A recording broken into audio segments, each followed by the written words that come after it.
Boy, I tell you what, Miss Mary, that is her life verse, that is her theme, and she shared that with a lot of people, hundreds and hundreds of people. Well, we talked last week about the young and the restless. Now we talked about the young and the old, and it was a good discussion. We've had a talk similar to that before, but it's in Titus Chapter 2. Titus Chapter 2. I'll be mindful of the time. We have 9 minutes. 9 minutes.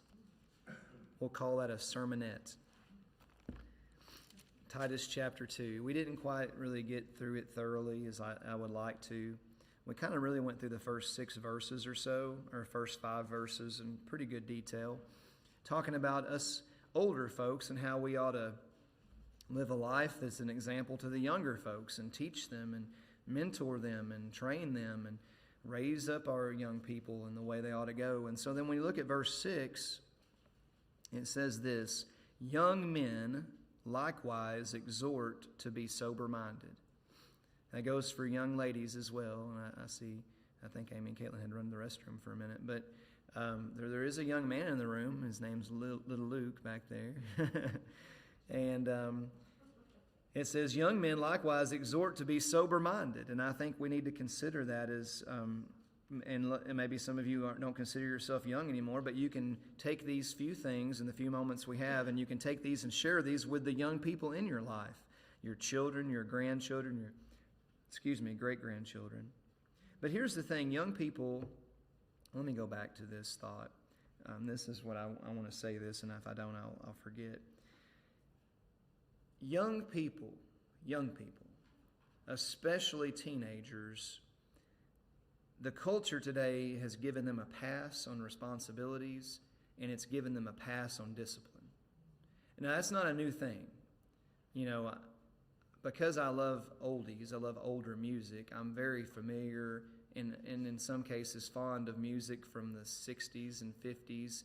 And I know that even in those days, it wasn't uncommon that young people did not necessarily live a responsible or disciplined life. And it's a lot of times because they're not properly taught about the dangers of this world. The dangers of this world. See, the devil, he can squash a life when it's still fragile, when it's still young, when it's still, very,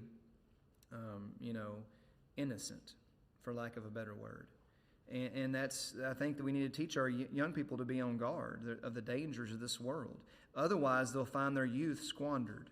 I'm not going to ask for a raise of hands, but I can raise my own and say there was a lot of my teenage years, or several of them, that were squandered. I was saved, but I sure wasn't living like I was saved. And you know what? I regret that. I wished I would have lived a life like the Bible tells young men and young women how they ought to live. And I'd say this, and I'm not saying this certainly was not aimed at my parents at all, but I just say this in general. Shame on parents who turn a blind eye, or even in some cases encourage their teenagers to experiment or sow their wild oats. You'd say, surely not, Brother Kevin. I think I knew some of those parents when I was a teenager. And they didn't just turn a blind eye. They would just go out of their way to let you do whatever you wanted to do. And that's outright, that's awful. I don't even know what to say about it. It's just a terrible thing. Here's what I want to say. Young people can live a godly life. And they can live a life pleasing and effective for God. I don't know why it took me so long to meet this pastor, this now evangelist, and of course now Ken Graham. There we go. I was afraid I was going to forget his name. Pastored over in Benton for 30-something, like 31, 32 years, Brother Ken Graham. I don't know how I never met him. Circles and Brother Eddie ran around with. I should have heard him preach 100 times, but I never heard him preach, never heard him teach. Finally got to hear him teach at the Faithful Men's Conference and sat down at the table that Friday evening and talked to him and just met him. Because, people like that aren't going to be around forever. And, when you think about that, his testimony is so neat. He was saved when he was 12 years old, I think is if I remember correctly. And he surrendered to preach when he was 13 years old. You know what he did? He was doing evangelism as a young and middle teenager. He was doing evangelism and going to churches and preaching when he was 14, 15, 16 years old. When he was at Hyles Anderson College for a while, he was a servant. He would drive the golf cart around picking up the preachers and taking them to different places on campus. He got to meet all kinds of famous preachers. R.G. Lee. He got to meet Adrian Rogers. It was a pretty neat little thing. He told me, he said I might have said this the other day. If I did, I'm sorry. But they, months later after you met Brother Adrian Rogers, him and his dad, who was also a pastor, were traveling through, and they just so happened to work with their schedule. They said, well, let's go to Adrian Rogers' church. And they went there, and at the end, everybody's in line to shake hands with the pastor, and they get up there, and he says, well, hey there, little Kenny Graham, how are you doing? And his dad looked at him and said, how do you know him?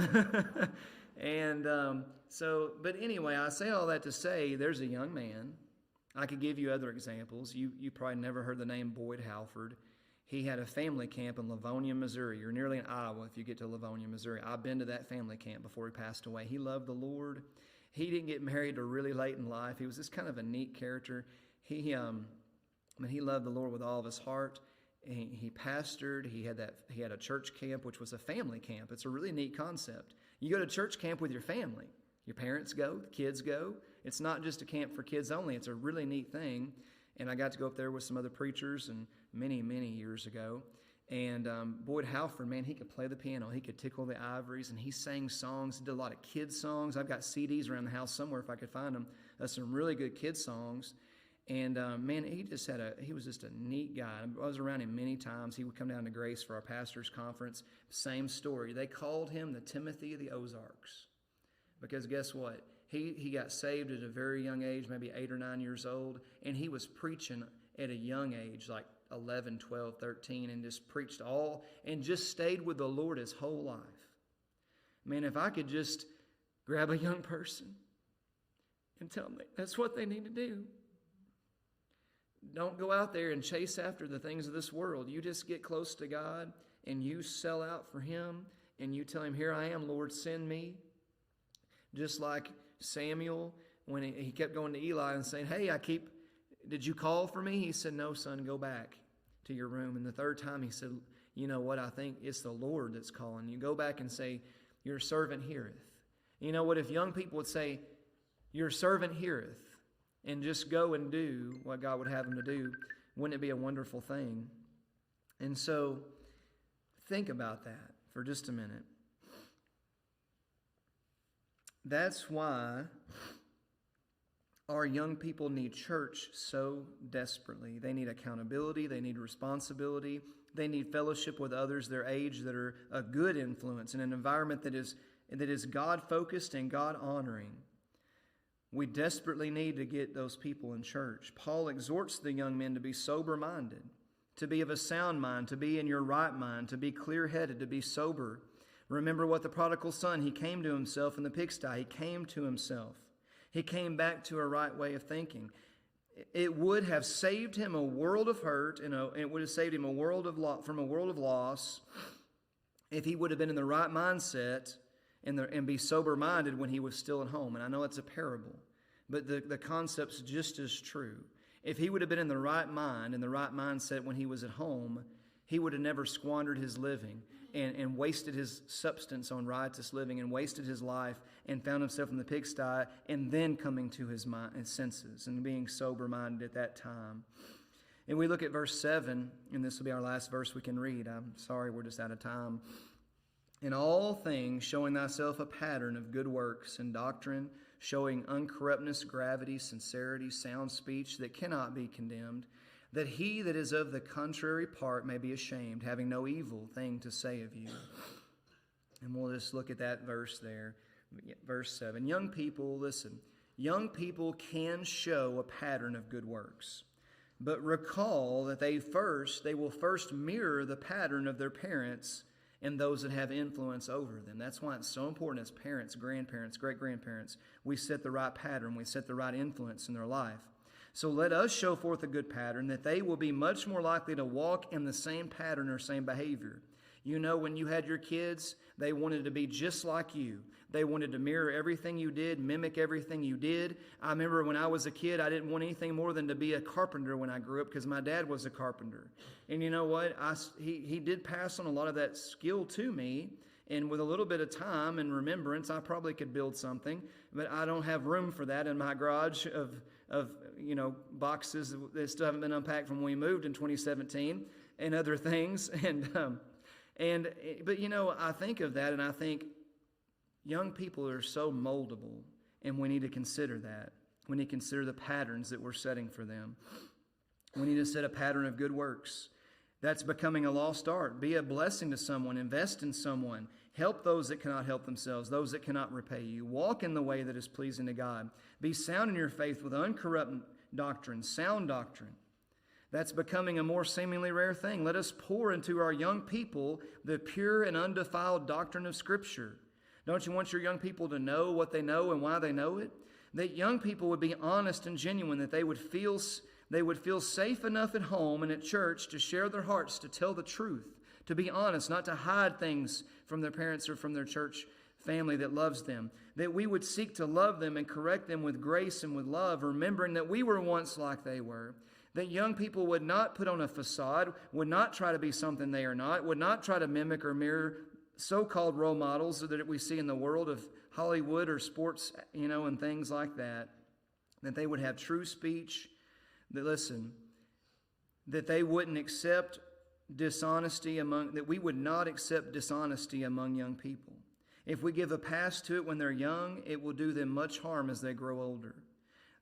And that's what the danger is of a lack of discipline, a lack of correction, because if we give it a pass now, it'll just get worse as they grow older. That the young people could grow up to be unblameable and above reproach. It's very possible, people, that those that may seek to say evil against them or against you or me would be ashamed. It would rather bring them shame because there's no dirt to dig up on them or on you. And I would say young people need to strive to live that way. That is in great contrast to what the world says today. Pray that your children and your grandchildren and your great-grandchildren can be like Brother Ken Graham, little Kenny Graham. Or pray that they could be like Brother Boyd Halford and not squander their youth. I wanted to read the verse. Don't let anybody, remember what Paul told Timothy, let no man despise thy youth. Don't let people talk down. Hey, listen, people do that. We say, oh man, can you believe the youth of today? You know what? They said that when you were youth. You remember that? When you were young, they said the same exact thing. All those old timers, they said, boy, the youth of this generation, boy, they're going to be the end of us. But here we are. Let's do our best to train up the young people and be mentors to them and lead a life of an example that we can be a blessing. Let's stand to our feet. We'll be dismissed. Thank you for a few minutes over just to get the thought out. Remember, just a week ago, this would have been 7:04. So your internal clock's still okay. I'm going to ask Brother Greg if you'd dismiss us, please.